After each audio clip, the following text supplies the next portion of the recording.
நான் வந்ததுலேருந்து ஒரு மாதிரியா உட்காந்துருக்கேன், என்னாச்சு? அதெல்லாம் வழக்கம் இல்லை மாப்பிள்ள. ஏய் இதெல்லாம் ஒரு விஷயமாடா. நான் இங்கிலீஷ்ல ஒரு தத்துவம் சொல்றேன் கேளு. அதை கேட்டனா உனக்கு மனசே மாறி. நீ எப்பயுமே வந்து ஒரு மரம் மாதிரி படர்ந்து விரிஞ்சிருக்கணும். அப்பதான் பெண்கள் பறவைகள் மாதிரி பறந்து வந்து உட்காரும். சரி மாப்பிள்ள, நீ சொல்றதெல்லாம் கரெக்டு தான். இங்கிலீஷ் தத்துவம்டா, இங்கிலீஷே காணா. ஏய் ஏதோ ஒண்ணு கான்செப்ட் ஒண்ணுதானே. நீ பேசுவப்பா மொட்டை பையன், உனக்கு என்ன தெரியும் லவ்வ பத்தி? சரி விட்றா, அவன் தான் ஒரு முட்டை பையன். நான் பண்ணாதலவா என்கிட்ட சொல்றேன் என்னடா? டேய் நிப்பாட்றா.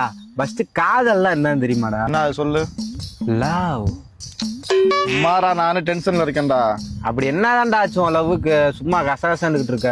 பிரேக்கப் ஆயிடுச்சு அதான் சொன்னான்ல. டேய் அது தெரியுது, என்ன பிரச்சனைன்னு கேக்குறேன். நான் சாப்பிட்றது கூப்பிட்டா என் கூட வராம வேர்த்து கூட போறாடா ஹோட்டலுக்கு. நீ எந்த ஹோட்டலுக்கு கூப்பிட்ட? கையேந்தி போனுக்கு. அவன் எங்க கூப்பிட்டு போனா? 5 ஸ்டார் ஹோட்டலுக்கு. அப்ப அந்த புள்ள செஞ்சதுதான். ஏய் என்ன இருந்தாலும் கையேந்தி போனா டேஸ்ட். உன் டேஸ்ட் அந்த பிள்ளைக்கு வரலாமாப்ல, அதனாலதான் போயிட்டாங்க. சும்மா வெறுப்பு மேல எல்லாத்தையும் அடிச்சு போடுவோம்டா. உன் இஷ்டமே இருக்கு. நீ எங்களை மிரண்டு லவ் பண்ணிட்டு சுத்தினால இப்ப மட்டும் நீ புலம்புறதுக்கு நாங்க தேவைப்படுறோமா? அந்த பிள்ளை வெளியே கூட்டு போறதுக்கு ஓண்டால மச்சான் வண்டி வாங்கினேன். இப்பயும் உன் தேவைக்கு தான் நான் வந்து வாங்கிட்டு போனேன். கூட்டு போய் கிஸ் அடிச்ச. கிஸ் அடிச்சான். கிஸ் அடிச்சா எப்படி அடிச்ச? இப்படிதான் அடிச்சேன். எங்க எப்படி? நீங்க என்ன எந்திரிச்சு போடா முதல்ல. ஏய் ஏன்டா எவ்வளவு டென்ஷனா பேசுற? ஏய் என்னவே முட்டை பையன்டான்டா.